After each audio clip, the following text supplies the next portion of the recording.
Hi, everybody. I'm Steve Stahl, and we have a brand new fifth edition of the textbook called Essential Psychopharmacology ready for you to look at. Now, this book is aimed at people who want to learn about the disease state in psychiatry, as well as the mechanisms of the drugs to treat that disease state. We do it with some background, first three chapters on how the brain works in general neurotransmission, neuroscience. And the people who would be interested in this are people who want to have essentially a molecular, a pharmacological, a neurobiological setting and framework for mental illnesses and their treatments. The updated edition, I think, works for students and practitioners.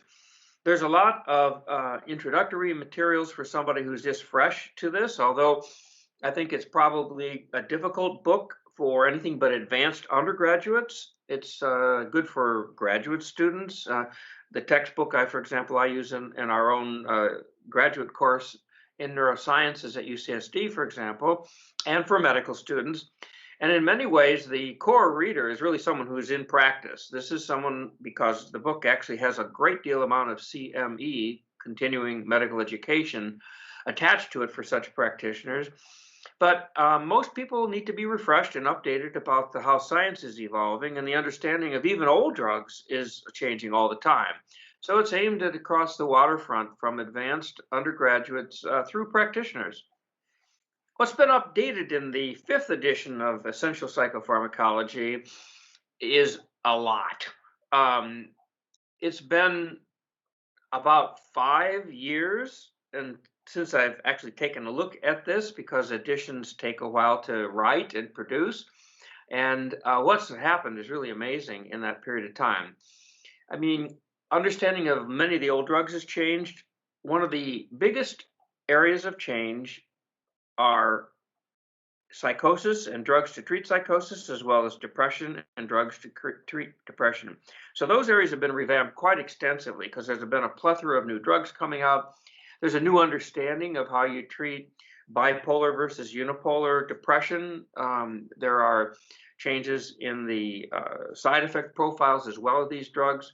There's also quite a bit of new information about the behavioral symptoms of dementia and how you treat those in one of the chapters. So those are some of the highlights of some of the big changes. Well, what is changed in the field that is reflected in the book? The easiest part of that answer would be there's 14 old drugs in the book that have new indications. So it's old wine in a new bottle, if you will. And so those are covered. So as science goes on, we learn new ways to use old drugs. There's also, I think, 16 new drugs that weren't even in the old book, the fourth edition of the textbook. So the easiest way to say that is that ways we use drugs and brand new drugs are emphasized.